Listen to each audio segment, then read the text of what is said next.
Chaque nouvelle année, tu as des objectifs que tu veux atteindre. Dieu aussi a des objectifs qu'il veut atteindre.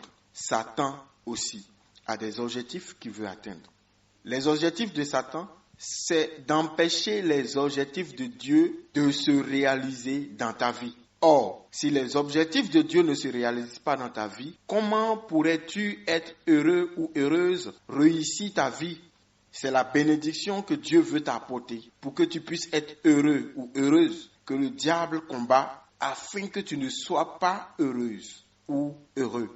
Aujourd'hui, commençons à prier pour que tout ce qui t'empêche, que Satan et tout ce qu'il lance contre toi, que je vais appeler ici ennemi, soit vaincu par la puissance de Dieu, afin que ton année 2025 soit réussie, prospère et que tu en jouisses pour la gloire de Dieu.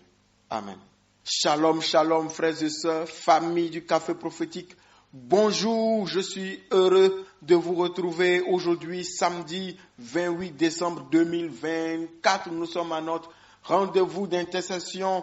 Je suis votre frère, Todd Eli, frère du Christ, Fils de Dieu le Père, dans le Fils unique Jésus-Christ, apôtre de l'Évangile. Mettons-nous en présence du Seigneur, adorons son saint nom au nom du Père et du Fils et du Saint-Esprit. Amen. À toi la gloire, Seigneur. Tu es le vaillant des combats. Tu es Sabaoth, Dieu Tout-Puissant. Tu es avec nous, Seigneur, et en toi, nous sommes certains que nous avons la victoire. Paul pouvait dire dans le livre de Romains que nous sommes plus que vainqueurs. Alléluia. Merci, mon Dieu, mon roi, pour toutes ces années où tu as été avec nous. Ta main puissante, ton autorité et ta gloire qui a agi en notre faveur. Et nous sommes encore là.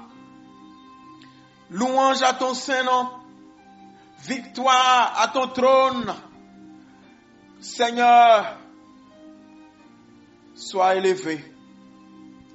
Nous voulons te présenter Café Prophétique, tes fils et tes filles, tous ceux qui prient avec nous sur nos forats, et même ceux qui reçoivent nos prières en dehors des forats.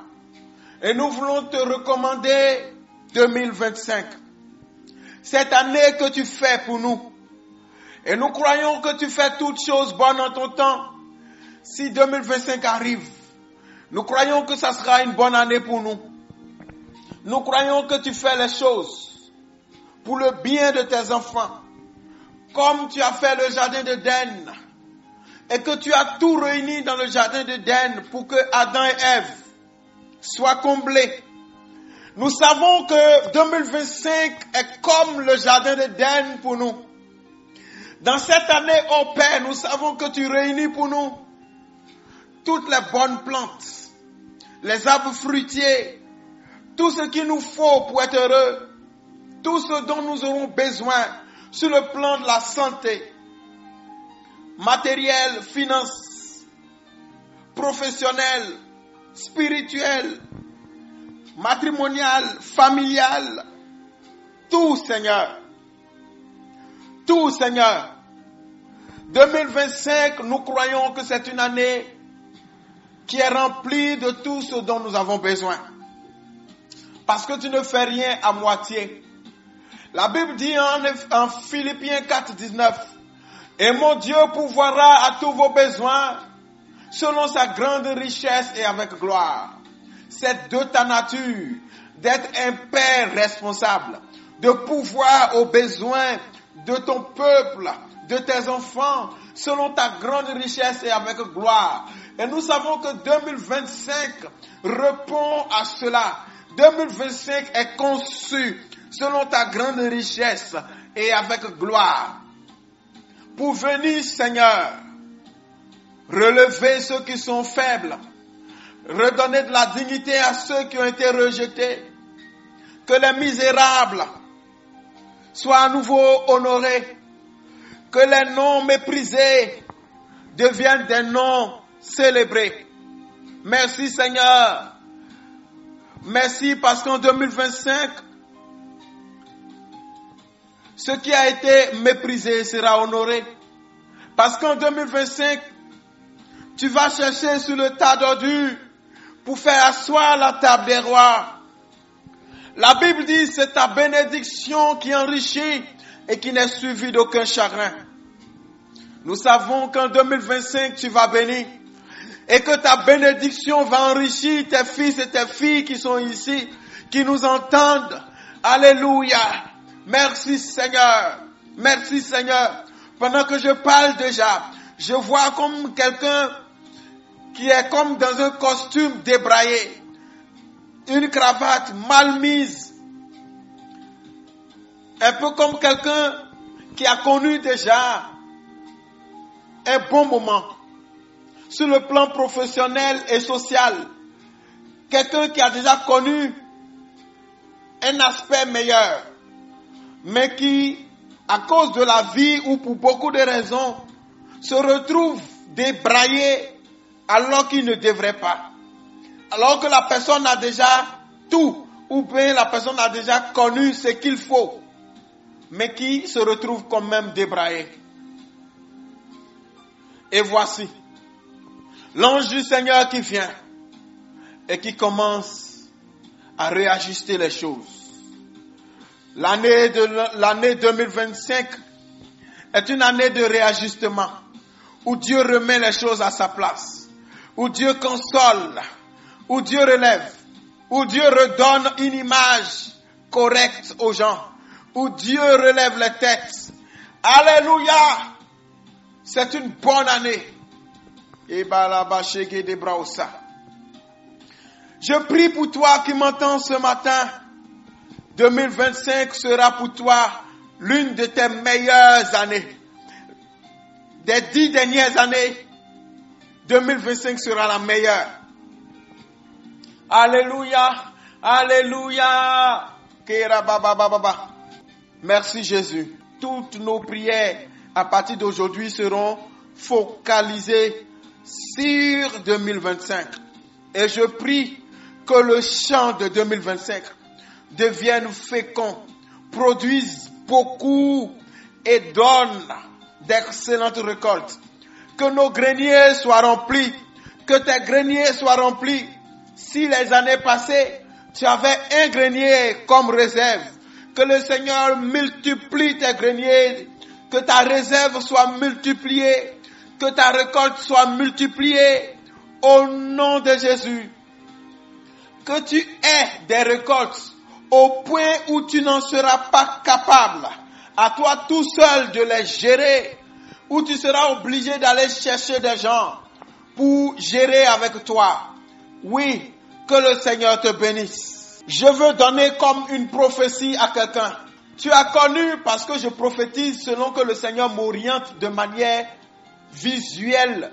Il m'envoie à la période de Joseph et Pharaon, où Joseph fait passer le peuple de Dieu de 7 années de famine à 7 années d'abondance, avec une gestion divinement inspirée. Tu as connu peut-être 7 années de famine, ou bien le chiffre 7 n'est peut-être pas le chiffre précis, c'est peut-être un chiffre symbolique pour dire que tu as connu plusieurs années de souffrance, de famine.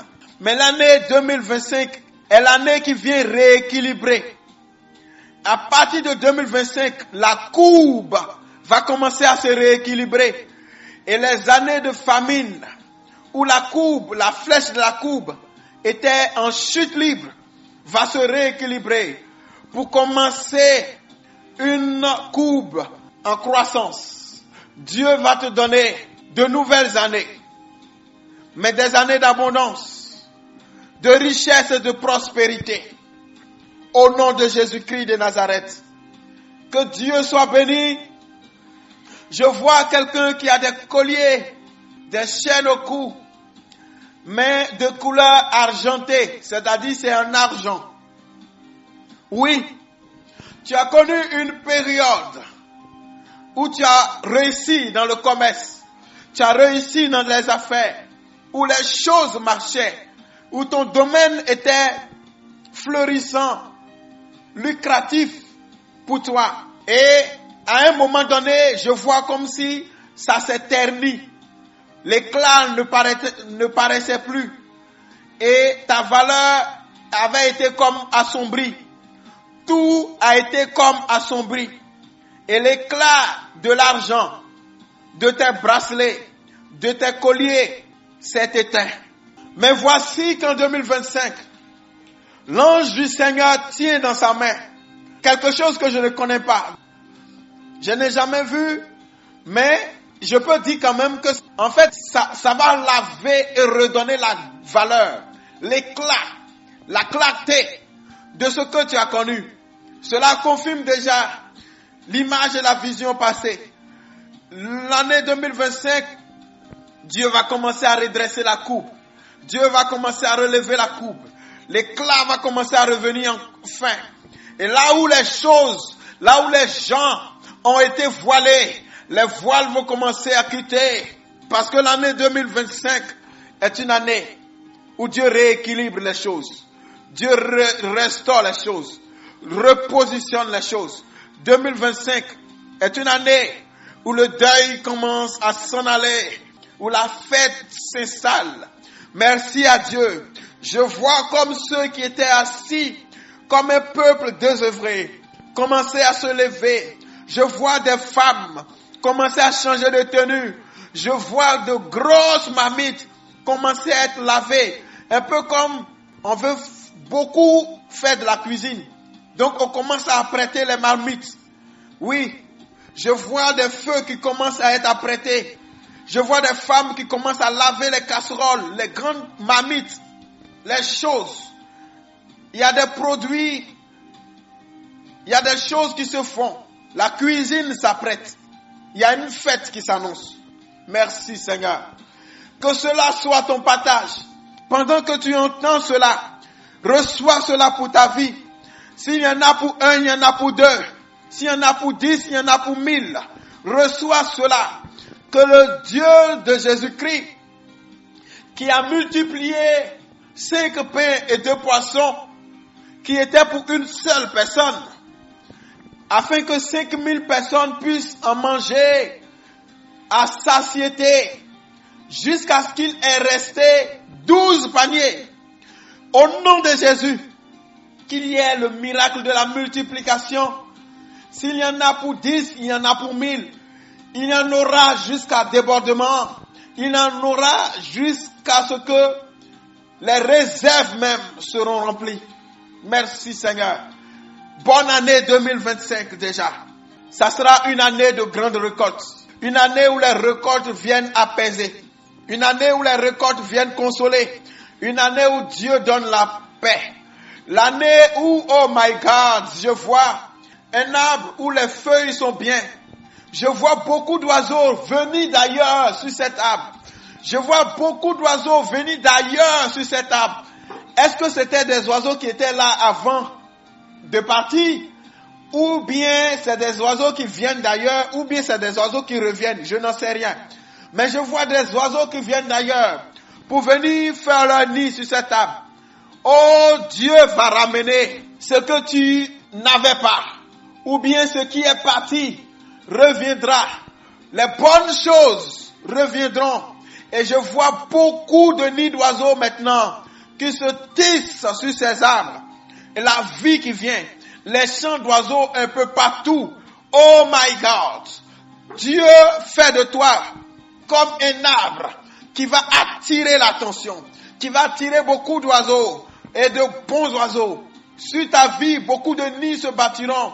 Dieu te bénit pour faire de toi une bénédiction pour plusieurs. Excellente année 2025. Merci Jésus. Café prophétique. Dieu conduit comme ça. Dieu conduit comme ça. Dieu te touche. Dieu te bénit. Dieu te visite. Oui. Madame, je te vois assise. Regarde à ta droite. Il y a je ne sais pas si c'est un réfrigérateur qui est là. Il y a un réfrigérateur à ta droite. Et tu es assise, je te vois. Tu as connu beaucoup de difficultés, de souffrances et de larmes. Pour que tu te reconnaisses, madame, toi de qui je te parle, regarde à ta droite, il y a un réfrigérateur là. Tu es comme dans la cuisine. Derrière toi, il y a un peu comme des choses de cuisine là, derrière. Mais à ta droite, exactement, il y a un réfrigérateur. Regarde, tu as connu beaucoup de larmes. Tu as connu beaucoup de larmes. Oh, le Saint-Esprit a donné un détail important, mais mon esprit n'a pas capté. My God. Tu as connu quand même beaucoup de larmes les années antérieures. Voici, Dieu vient comme un enfant, un petit enfant. Je ne sais pas si c'est un petit enfant humain ou bien c'est l'image d'un ange. Mais comme un petit enfant qui vient et l'enfant a dans sa main, comment on appelle ça? Papier mouchoir pour te consoler. Je ne comprends pas encore ce que ça signifie. Est-ce que c'est Dieu qui veut te donner un enfant? Est-ce que c'est ça? Ou bien c'est l'image comme d'un ange qui vient pour te consoler? Je n'ai pas encore les détails profonds. Mais ma femme, madame, Dieu va te consoler en 2025. Dieu va te consoler en 2025. Amen. Je veux parler à quelqu'un qui s'appelle Yvette. Dieu va te consoler en 2025. Alléluia. La Bible dit en Luc 2, le verset 34. Siméon les bénit et dit à Marie, sa mère, voici cet enfant est destiné à amener la chute et le relèvement de plusieurs en Israël. L'enfant arrive. Quand je dis l'enfant ici, ça peut être des enfants, ça peut être une grâce que tu espères, ça peut être la naissance d'un nouveau projet, ça peut être la naissance de quelque chose de bon pour toi. Mais il y a un enfant qui vient. Alors je connecte ce qui vient à l'enfant Jésus, né à la Noël, célébré à la Noël. La Bible dit que cet enfant est destiné à amener la chute et le relèvement de plusieurs. Au nom puissant de Jésus. Que ce qui doit chuter dans ta vie chute. Que ce qui doit chuter autour de ta vie chute. Que ce qui doit être relevé soit relevé. Au nom de Jésus-Christ de Nazareth. Que dans la grâce de la Noël, que ceux qui doivent chuter chutent. Or, Dieu n'est pas venu pour que les hommes chutent. Mais quels sont ceux qui doivent chuter? C'est donc les orgueilleux. Les gens qui pensent qu'ils sont trop puissants et qui font ce qu'ils veulent, comme ils veulent, sans tenir compte de Dieu.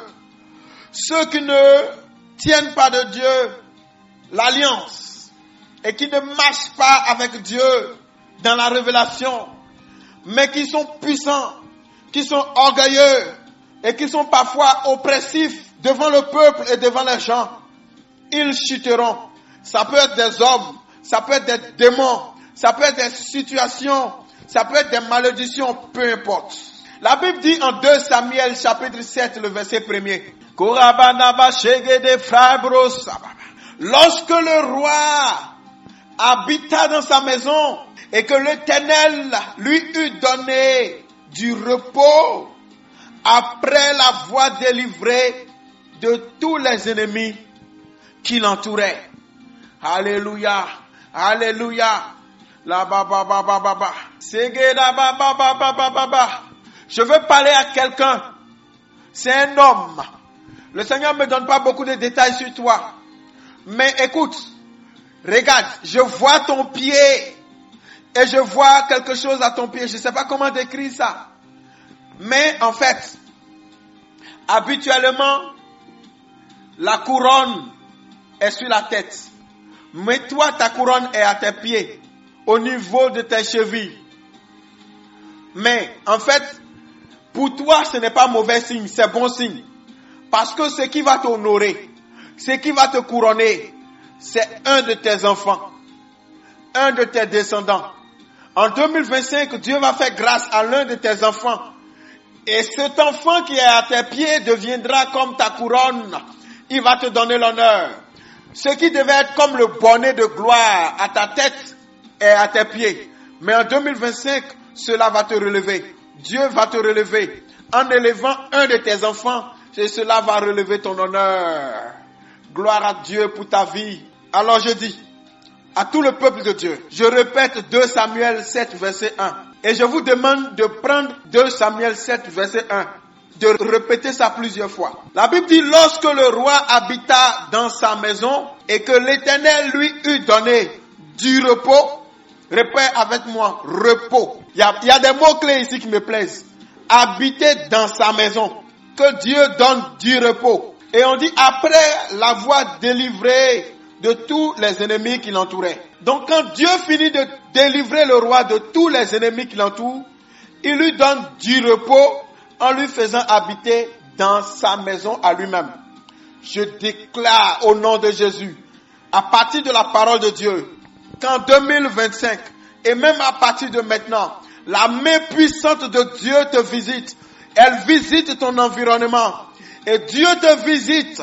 Il te délivre de tous tes ennemis qui t'entourent. Tes ennemis peuvent être des humains, des esprits, des démons, la santé, n'importe quoi. Tout ce qui se positionne devant toi comme une forme d'adversité ou d'inimitié. Dieu t'en délivre au nom de Jésus-Christ. Que Dieu te visite, qui te délivre de tous tes ennemis qui t'entourent. Tes faux frères, tes faux amis, qui te délivrent de tout ce qui est ennemi à ta bénédiction, à ta liberté et à ton bonheur. Au nom de Jésus, que Dieu te donne du repos, que l'Éternel te donne du repos et qu'il te donne d'habiter dans ta maison, sur ta terre de bénédiction, dans ton lieu de croissance et de prospérité, qui te donne de trouver le travail de ta destinée, la femme ou l'homme de ta destinée pour te marier, qui te donne de trouver ce qu'il te faut, ta terre de bénédiction. Au nom de Jésus-Christ de Nazareth, que Dieu soit béni. Nous avons commencé comme ça. Pour aujourd'hui, nous faisons une pause. Rendez-vous le lundi. Je vous exhorte à refaire cette prière ce soir si vous pouvez. Rendez-vous le lundi. À partir du lundi, nous allons prendre autorité sur toutes les forces et les puissances adverses. Parce que nous avons reçu la puissance de marcher sur serpents et scorpions et sur toute la puissance du diable. Et rien ne peut nous nuire. À partir du lundi, nous allons écraser toutes les forces qui peuvent et qui nous combattent. Parce que 2025 est une bonne année et on n'a pas besoin d'être dérangé. Que Dieu soit béni. Je suis votre frère Tordeli. Je suis heureux d'être le canal par lequel Dieu vous fait du bien. Bon week-end. Joyeux Noël toujours. Cap vers 2025. Rendez-vous le lundi. Au nom du Père et du Fils et du Saint-Esprit. Amen.